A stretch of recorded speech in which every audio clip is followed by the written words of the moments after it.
Hello everyone, welcome to another episode of FFA Gist Hub. My name is Waire and I'm your host. I know some people missed me last week. They sent me messages, where are you? We didn't see you. I was like, oh. Well, I would love to tell you that I was in the Bahamas taking some cool sea breeze and sipping pina colada. Whew. Well, but we both know that's not true. So nobody's flying, if you get what I mean. I'll stick to the original story. I was somewhere in Nigeria taking a break. But I did not come back empty-handed. I've come back bigger, better, and with gifts for you, my viewers. Yes. So as part of our September celebration to give back to our viewers, we're going to be giving 4 people 5,000 Naira each on today's show. Yeah. And if you want to know how to be amongst the 4 winners, keep watching and I'll give you the details on what you need to do to qualify. Yeah. Apart from that, we all know the rules.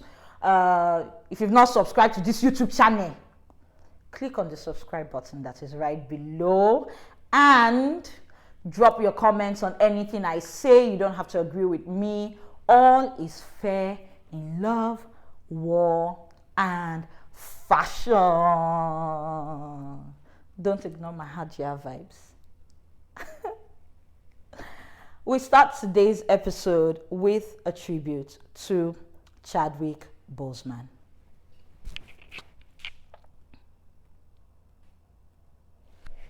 May his soul rest in perfect peace. Now, for those of you who don't know, Chadwick Boseman was an American actor who brought amazing characters to life on screen. Characters such as Marshall Thurgood in the movie Marshall, Jackie Robinson in the movie 42, and possibly his most acclaimed role, King T'Challa in the movie Black Panther. He died at the age of 43, and he died of colon cancer after battling it for 4 years in secret. It was a very sad news. It has rocked the entertainment industry, not just in Hollywood, but all around the world. And tributes have been pouring in from many celebrities and many stars, especially those that had the opportunity to work with him during his lifetime. And while all these tributes have been pouring in, amidst all these tributes, an issue has come to fore, an issue that before now we had not really looked at it or taken cognizance of it. But now people have kind of seen it, and that's the fact that sometimes some people want to tell people how to grieve.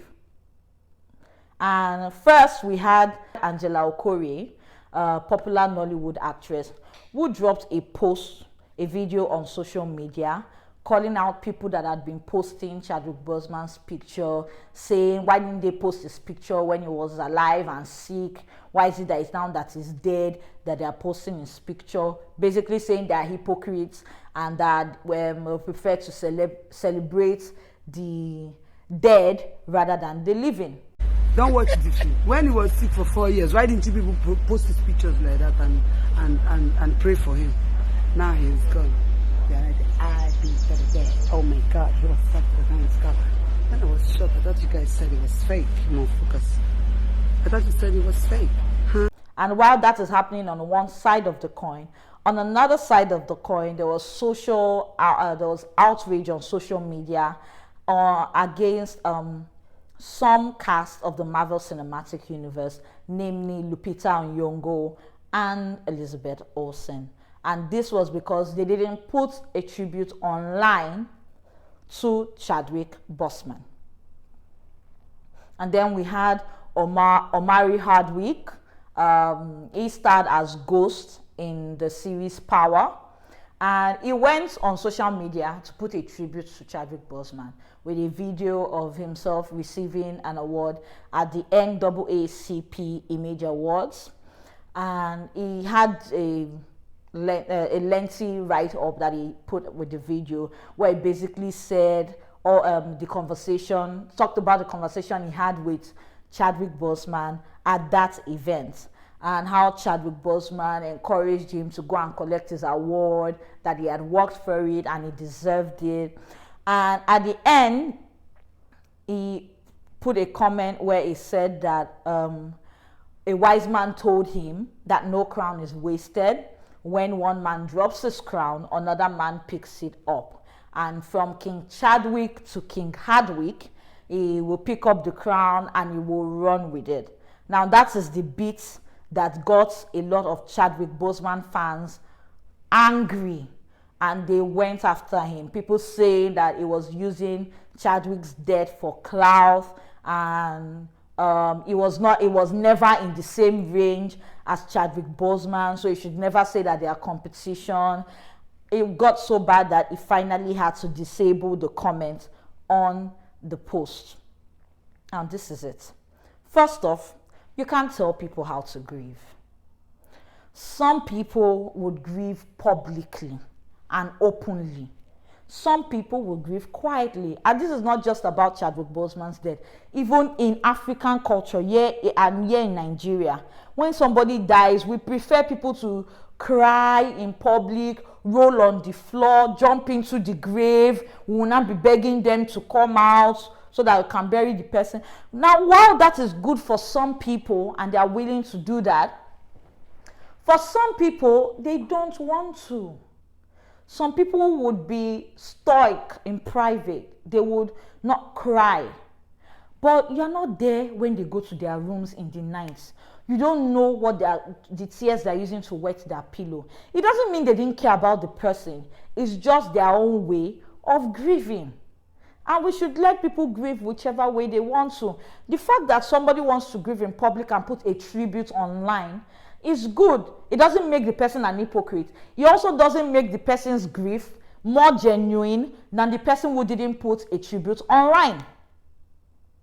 And for Omari, I don't even know. Sometimes you want to say something and it's not really a bad thing to say, but it's a bad time to say it.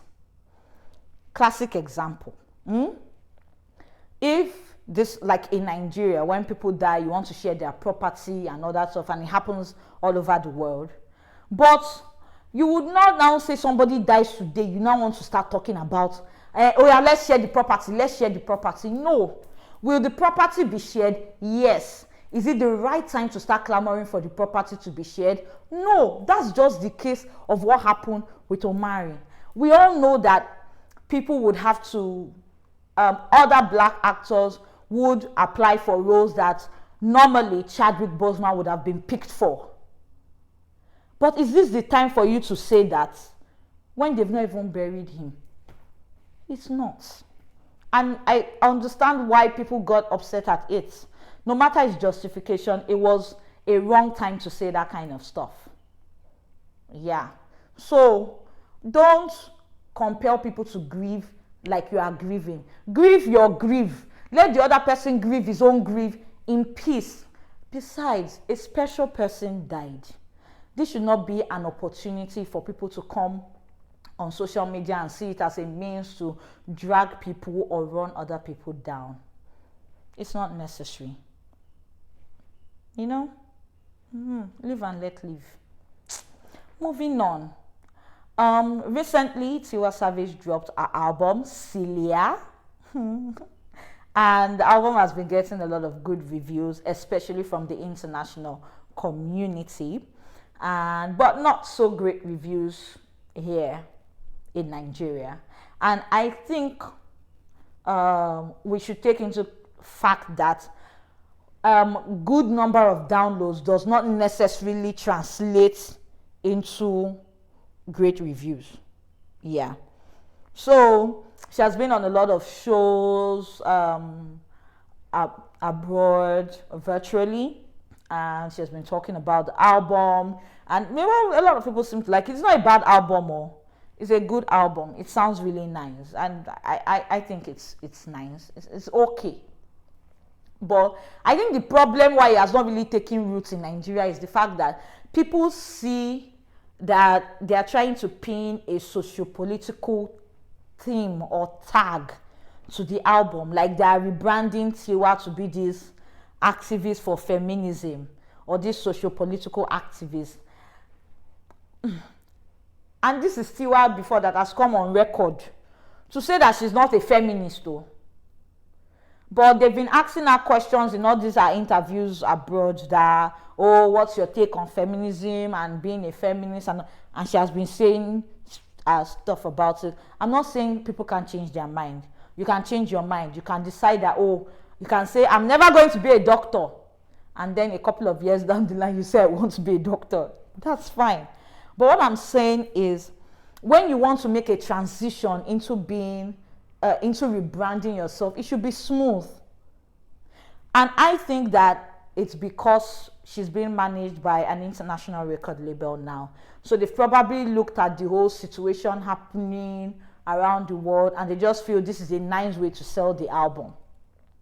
Sometimes just sell the music because the music is nice. You don't have to attach a socio-political thing to it. I'm looking at the songs. I have not really seen any of them that is really like strongly socio-political.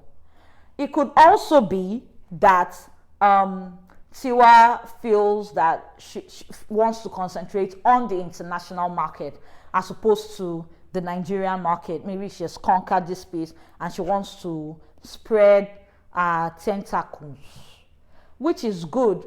And if that is the case, then we can get the whole reason behind this, because you know, people abroad, the Western people, they like to always attach a activism vibe when they want to bring on an African musician or a fella vibe when he's a Nigerian.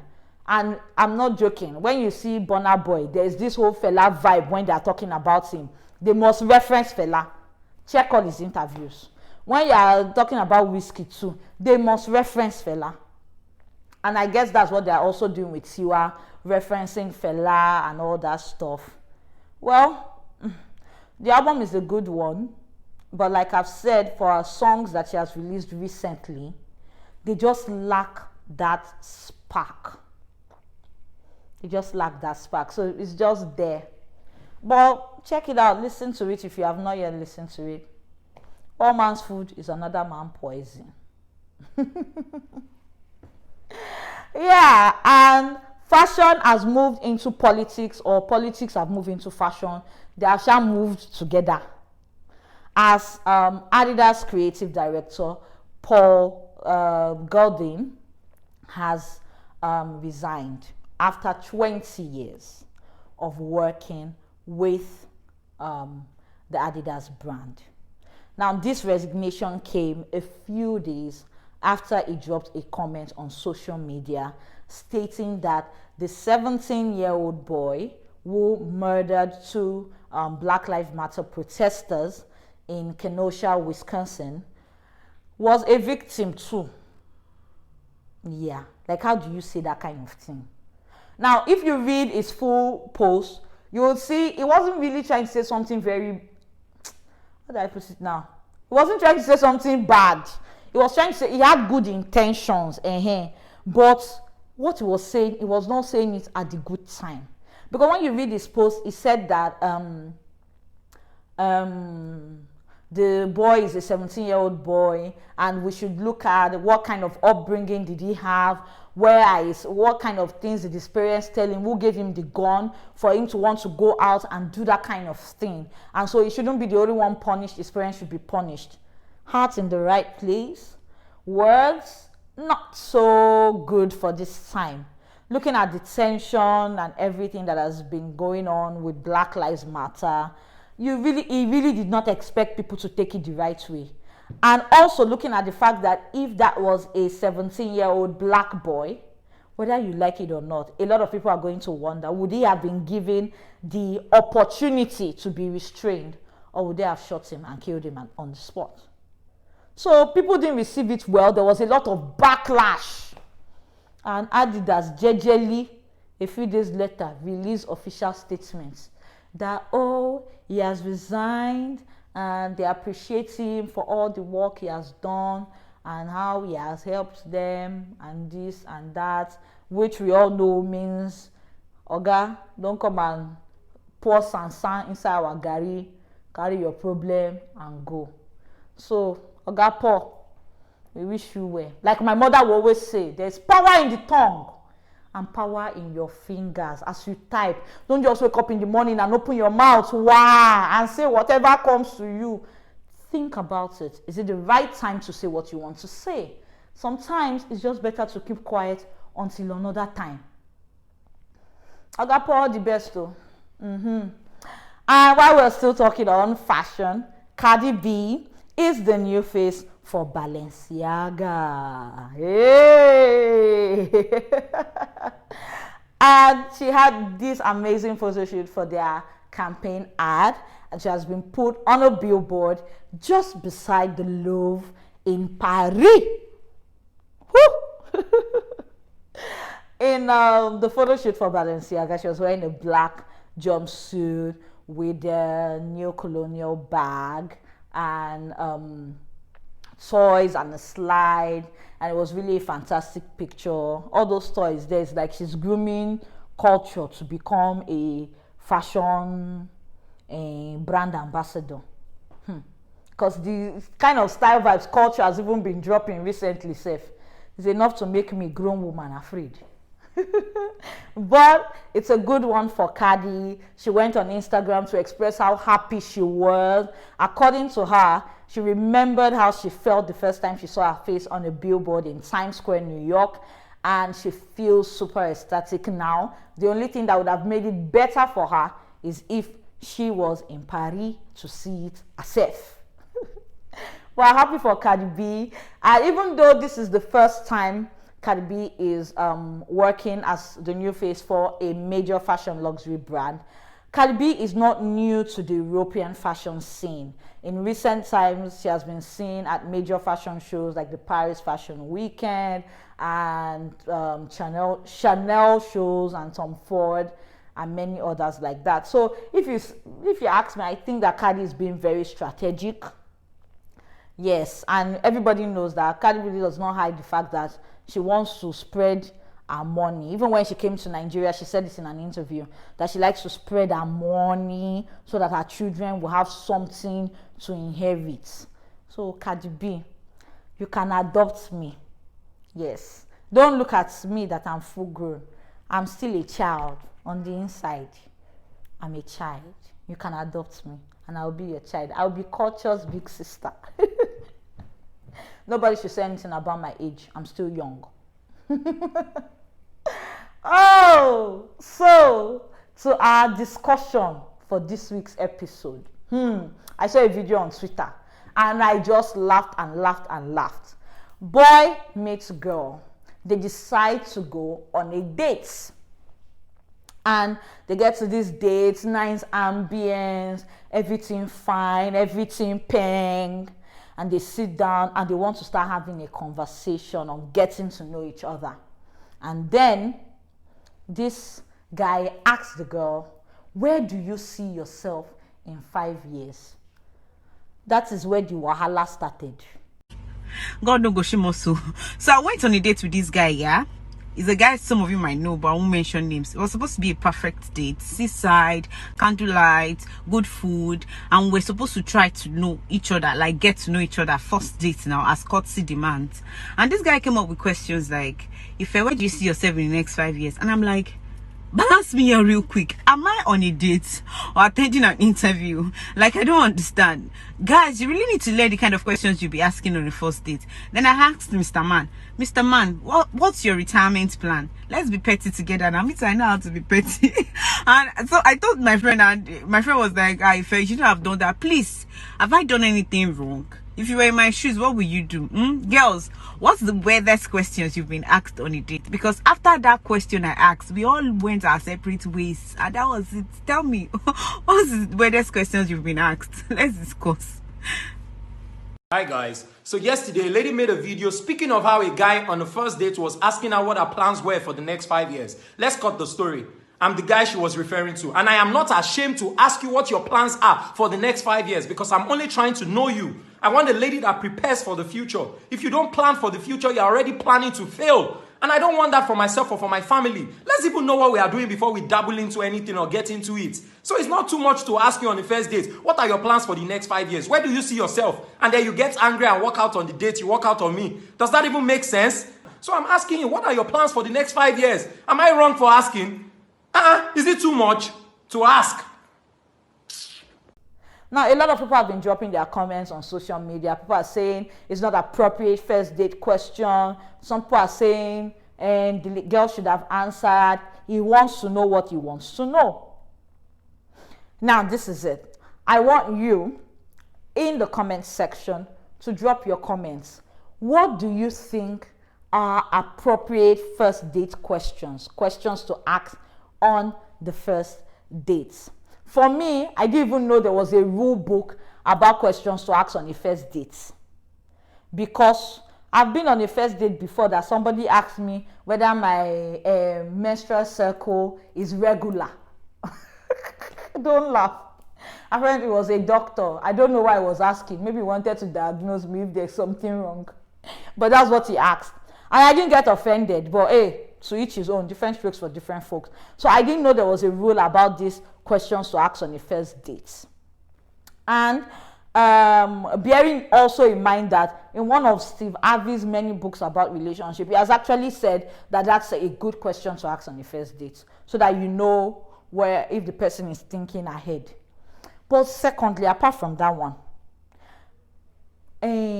why did the guy have to walk out? If he asks you, what's your 5-year plan? You can tell him.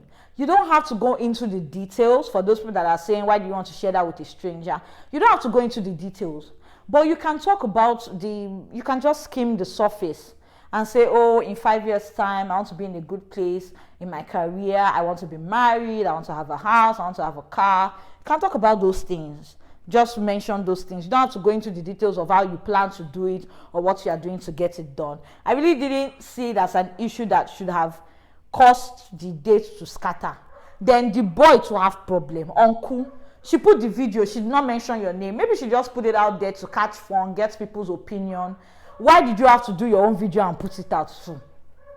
I think that the two of them fit each other, and if they can just get over this, they might actually make a fantastic couple. Because they both seem to have a vindictive streak. They should work it out. They should come and meet me. I'll matchmake them. And I'll help them get over their issues. Then they will now marry and live happily ever after. Like this is a Mills and Boone story. So, on to the giveaway. For you to be part of the 4 people that win 5,000 Naira each on this episode, drop your comments in the comment section telling me what you think are the appropriate questions for a first date. The 4 wittiest comments will get to win my cash prize of 5,000 Naira each. And while you're dropping your comments, make sure you drop your Instagram handles, because we will be contacting our winners via Instagram. Till then, hey, let the games begin. I'll see y'all next time while I'm reading your comments. Take care. COVID is real. Be safe. Bye.